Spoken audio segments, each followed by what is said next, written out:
এইবাৰ প্ৰণামীৰ হোষ্টেল নে? আৰু ক'লৈ বুজিছ, ইকনমিক্স পঢ়াতকৈ গোলাপ বেচাই ভাল। ৰাজনীশে হাঁহি মাৰি বাইক ঘূৰালে শিলপুখুৰীৰ ফালে। শিলপুখুৰীৰ এই প্ৰাইভেট হোষ্টেলটো 2 বছৰ আগেয়ে শেখৰেই ঠিক কৰি দিছিল, যেন সৌ সিদিনাৰ কথা। শেখৰে ইকনমিক্সত অনাৰ্ছ লৈ কটনত ভৰ্তি হৈছিলহে সম্পৰ্কীয় খুৰাক এজনে ফোন কৰি ক'লে, মোৰ খুলখালী ছোৱালী প্ৰণামী মেট্ৰিক পাছ কৰি গৈছে গুৱাহাটীলৈ। কটন কলেজত পঢ়াৰ মন, পিছে নম্বৰ অলপ কম আছে। নাপালে চাই চিতি দিবা। প্ৰণামী জামুগুৰিৰে ছোৱালী, শেখৰৰ তেজপুৰৰ ল'ৰা। জামুগুৰিৰ ছোৱালী বুলি খুৰাকে ক'লত আঞ্চলিক দুৰ্বলতা এটা এনেয়ে হ'ল। খুৰাকে দিয়া ফোন নম্বৰ লৈ প্ৰণামীৰ সন্ধান আৰম্ভ হ'ল। তাইৰ সম্পৰ্কীয় মাহীয়েকৰ ঘৰতে আৱিষ্কাৰ কৰিলেগৈ কাহানিও নেদেখা প্ৰণামী। প্ৰথমতেই বাৰান্দাত ৰৈ থকা ছোৱালীজনীক দেখি সুধি পেলাইছিল, তুমি প্ৰণামী নেকি? কোন আপুনি? শেখৰজ্যোতি বৰা, তেজপুৰ মিছন চাৰিআলি। হ'ব, মই আপোনাৰ জন্মকুণ্ডলীখন বিচৰা নাই। বহক।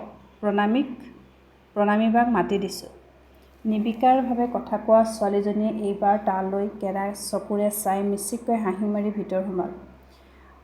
পনী তেইল বন্ধা সৰল ৰেখাৰ দৰে চুলিবোৰ জঁপিয়াই উঠিল মুহূৰ্ততে। শেখৰৰ অস্বস্তি হৈছিল। কি গৰজ পৰিছিল তাৰ? কোন প্ৰণামী, কি কথা, ক'ত প্ৰণামী এইদৰে আহিছে পঢ়িবলৈ? এজনী মিঠাবৰণীয়া ছোৱালী পৰ্দা ঠেলি বাৰান্দালৈ ওলাই আহিল। শেখৰে তাইলৈ চালে।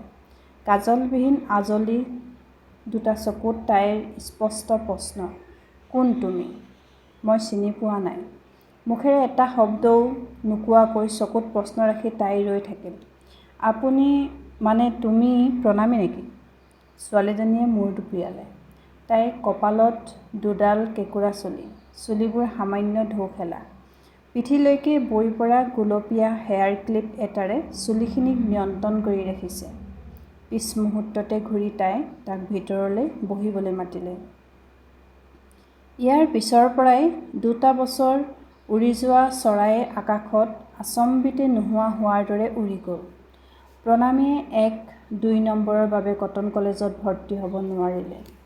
বি বৰুৱা কলেজত প্ৰণামীয়ে নাম লগালে। বিজ্ঞানত। শেখৰে কৈছিল, তুমি অসমীয়াত অনাৰ্ছ লোৱা প্ৰণামী। ইমান ভাল নম্বৰ পাইছা, তাতে তুমি স্কুলত মেগাজিন ছেক্ৰেটেৰী আছিলা, কবিতা, গল্প লিখিছিলা। মই ছায়েন্স পঢ়িম।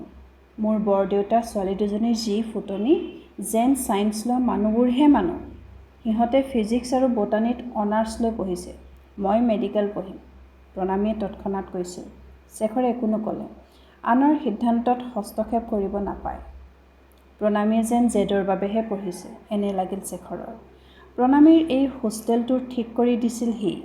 তাৰ পিছত বহু মধুৰ সময়, খং, অভিমান, ৰেষ্টুৰেণ্টত খোৱা, লাইব্ৰেৰীলৈ একেলগে যোৱা, চিনেমা চোৱা, বহু সময় পাৰ হ'ল। কিন্তু ভালপোৱাৰ প্ৰসংগ এতিয়াও উত্থাপন হোৱা নাই। ৰাজনীশে কোৱাৰ দৰে প্ৰণামী জানো তাৰ ভালপোৱা?